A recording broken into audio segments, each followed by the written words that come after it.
Bugün saç ektireceğiz. En çok hastaların sorduğu soru. Saçım çok çıkacak. Böyle yapacak mısın ya? Nasıl yapacağız öyle? Adamın baksana şuraya kadar saçı var. Aynen. Yan tarafta şey var, kaporta atölyemiz var. Seni buradaki çizimden sonra oraya alacağız. Saçlardan alacağız ve ön bölgemizden eklememize gelecek. Aslında tek buradan hırsızlık yapıp buraya ekliyoruz. Hangisi güzel sence saç çizgileri? Fark var mı? Zor bir karar, bir de ömürlük bir karar. Her gün yıkayacağız. Aslında haftada bir duş alıyordum, artık mecbur her gün alacağım. En dikkat edeceğim şey saçımızı çarpmayacağız, sürtleyeceğiz.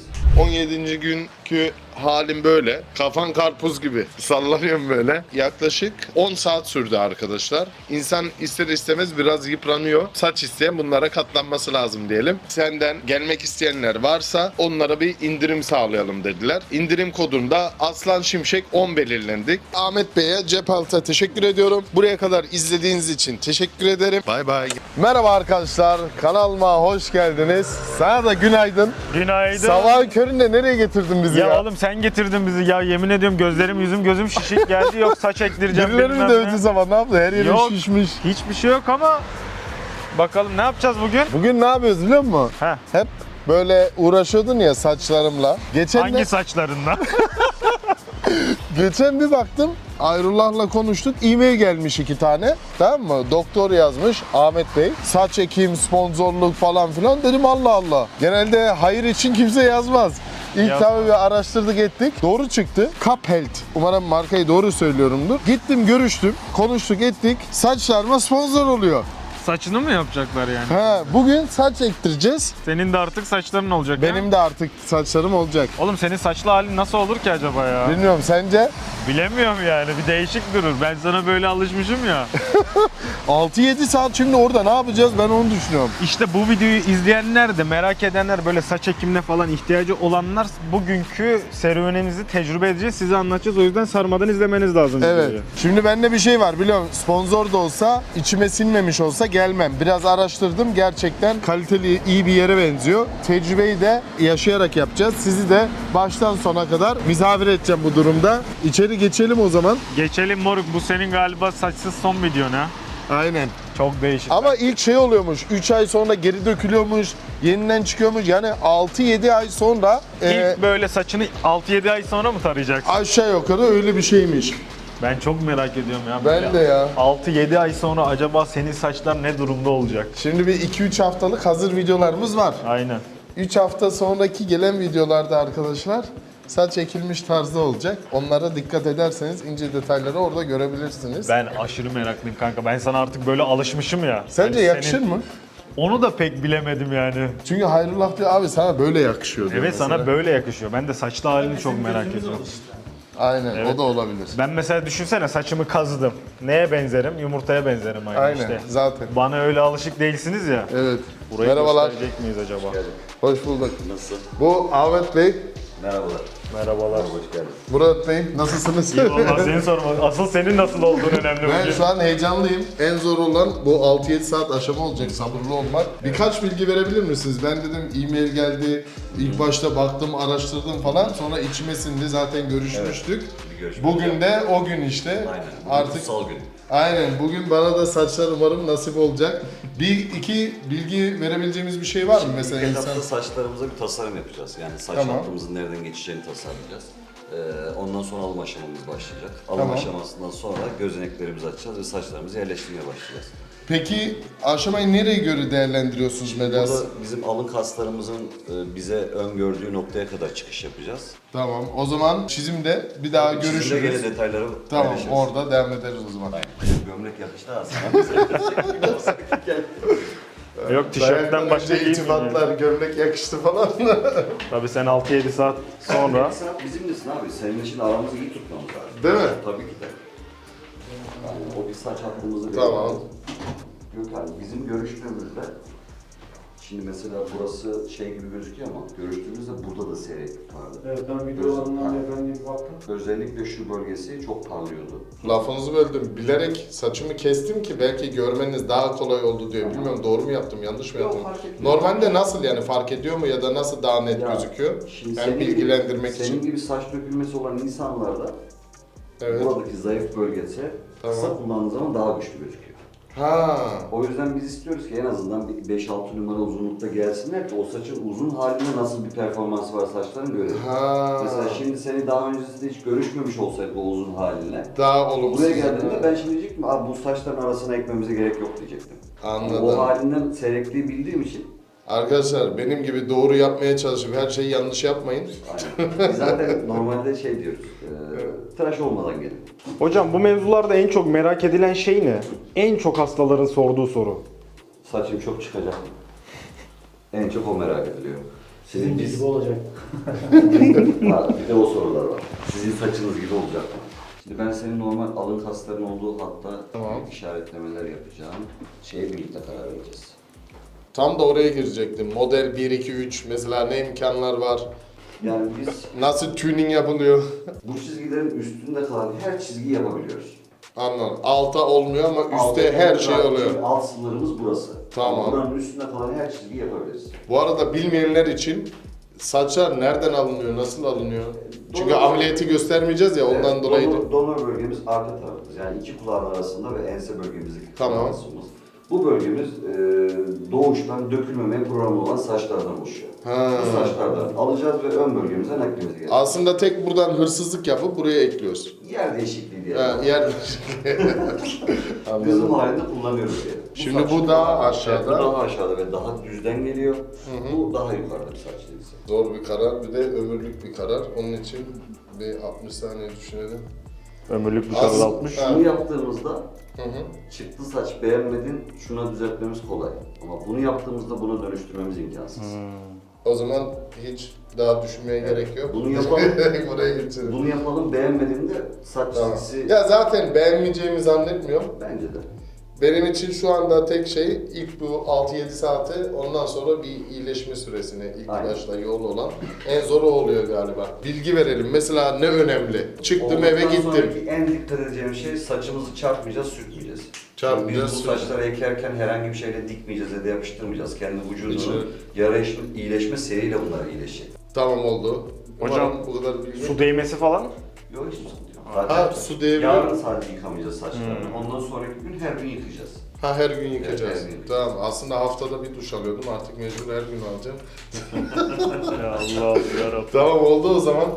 Başlayalım mı? Ona lan? başlayalım. Bir şey kalmadı değil mi? Aynen öyle. Hocam bundan sonra görüntü almayacak mıyız yani şeyden Yok. aslandan? Yani işte görüntüsü almayalım. bence. Okey. Aynen. Yani bundan sonra videoya ben devam edeceğim. Artık dışarıda ne makara yaparsak. Sen seslendirme yaparsın. Aynen. Aynen. Murat. Kendine mikrofonumuza iyi bak. Görüşürüz. Hoşça kal. O zaman içeri geçelim.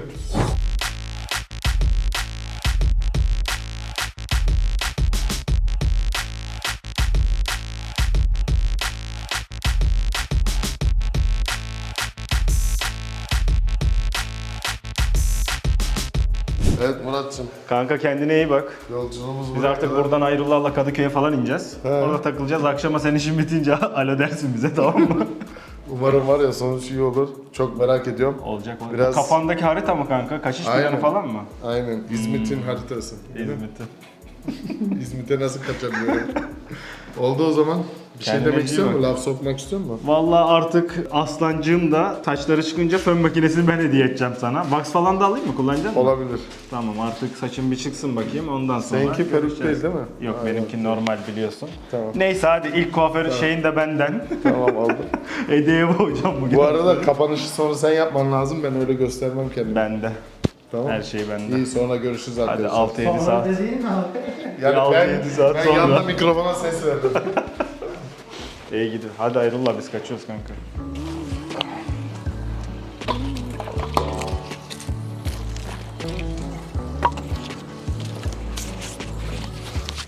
Merhaba arkadaşlar, hoş geldiniz. Girişi zaten 17 gün önce yapmıştık değil mi Ayrullah? Evet abi. Şimdi 17 gün sonra size yeni saçlarımla, daha doğrusu zaten saçlar benimdi de arkadan öne koyuldu diyelim. Size yeni saçlarımla hoş geldiniz diyorum. Sizce saçlarım nasıl olmuş? İstiyorsan Ayrullah şuraya geçip oturalım, daha rahat anlatabilirim. Şimdi Arkadaşlar size biraz bilgi vereyim. Sonucu zaten görüyorsunuz. İlk başta Ahmet Bey'e, Mona Hanım'a teşekkür ediyorum burada. Mona Hanım da bana verilen asistandı. Her zaman ulaşabildiğim veya beni yönlendirdiği, saç yıkamada, dikkat edilmen gereken şeylerde bilgi veren kişi. Ahmet Bey de zaten bu videoya sponsor olan, buradan da Cephalt'a tekrardan teşekkür ediyoruz. Bugün 17. gün. 17. günkü halim böyle. Ameliyat nasıl geçti? Ya şimdi nasıl oldu? İlk hedef saç oranı olarak en az 3500'dü. Çıkarabildikleri 4400 oldu. İlk başta zımba tarzında bir şeyle ben görmedim. Hissiyat olarak diyorum. İçinde galiba kafanı uyuşturan bir şey var. İğneyi sokmadan önce onunla bayağı bir kafanı zımbalıyorlar. Pek iştah açıcı değil. Sonra bekledikten sonra iğneleri sokuyorlar kafaya. Her yere ilaçlıyorlar ki işlem yapabilsinler. Benim toplamda yaklaşık 10 saat sürdü arkadaşlar. Tabii ki yorucu oluyor. Bazen ilacın etkisi gidiyor. Yeniden ilaç sıkıyorlar. Bir de kolay bir işlem de değil. İlk başta böyle küçük delik açabilen bir şeyle delikleri açıyorlar teker teker. Kaç tane açılacaksa. Ondan sonra cımbızla kökleri alıyorlar içinden. Bir şeyin içine koyuyorlar. Bu sefer nereye yerleşecekse kanal açıp geri cımbızla onun içine ekiyorlar. Tabii ki ince detay iş olduğu için, çünkü hani 50, 100, 200 tane saç olmadığı için bende 4400 tane vardı. Ona göre de bir süreç oluşuyor tabii ki. Orada sabırlı olmak lazım. Pek kımıldamamak lazım. Hissiyat olarak da öyle her zaman acı hissetmeseniz bile tabii ki belli müdahale şeylerini hissediyorsunuz. Ama bu da normal saç ekimde. Size bir iyi haberim daha var. Ahmet Bey ile konuştuk. Dedi ki eğer senden gelmek isteyenler varsa onlara bir indirim sağlayalım dediler. İndirim kodunda Aslan Şimşek 10 belirledik. Bu arada da Cephalt'ın siteleri, Instagram'ı ne varsa elimizde. Bunları da hem buraya koyalım Hayrullah, bir burada göster. Bir de açıklamaya bırakıyorum sizler için. Bu arada sizin tanıdıklarınız varsa, onların da saç ektirme tecrübesi varsa, nasıldı, neydi, benimkine uyuşuyor muydu? Yorumlarda kendinizi belirtebilirsiniz. Çek bakalım güzelce. 360. Kendimi şu an tuhaf hissediyorum. Sence nasıl olmuş Hayrullah? 10 numara 5 yıldız. 10 numara 5 yıldız. Ama gerçekten güzel.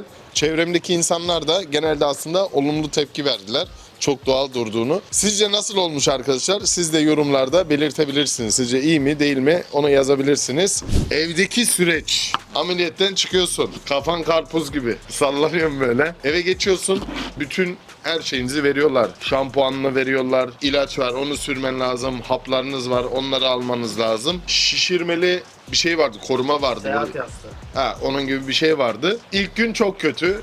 Yani asla bir yere değmemen lazım. Çünkü sonuçta bağlayıp şey yapmadılar. Tek içine koydular. İlk 2 gün bu yapıştırdıkları bant vardı kafana. O durdu. Ama her geçen gün daha güzel oluyor. Daha sık oluyor. Her geçen gün daha çok kabuk bağlıyor. Onları yavaş yavaş ovalaya hassas davranarak yıkaman lazım. Normalde seni çağırıyorlar. Oraya gidiyorsun, orada yıkıyorlar. Ama bana uzak diye mesela ben kendim yıkadım evde. Onların sayesinde de 2-3 haftadır şampuan da almadım. Bir şey de yapmadım. O da beleşten geldi. Benim saç ekme sürecim böyle geçti. Bendeki bilgiler bunlar ama ilk dökülecekmiş galiba. 2-3 ay sonra saçlar bir dökülüp sonradan yeniden çıkıyormuş. Ben de sizi bu süreçte tabii ki videolarda izleyip göreceksiniz. Başka bir şey kaldı mı Hayrullah? Kalmadı abi, süreci güzelce özetledik. Bundan sonra zaten kanalda yeni videolarda izleyip görecekler. Peki abi, pişman mısın o acıyı çektiğin için? Ya pişman değil. Sonucu gördüm ya. Mesela o beni rahatlatıyor ama dersen ki kolay mıydı 10 saat? Hani gerçek çok sabırlı olman lazım. Bir de o an durmadan müdahale ediliyor, ilaç şu bu derken insan ister istemez biraz yıpranıyor. Ama bu da normal yani. Bu videonun da sonuna geldik. Böylelikle Ahmet Bey'e, Cephalt'a teşekkür ediyorum. Bilgiler açıklamada. Hayrullah seni de kovuyorum ama kovmadan önce ne yapıyoruz? Arkadaşlar kanala eğer abone olmadıysanız olursanız sevinirim. Buraya kadar izlediğiniz için teşekkür ederim. Hayrullah ben iftara kadar buradayım. Görüşürüz kardeşim. Bay bay.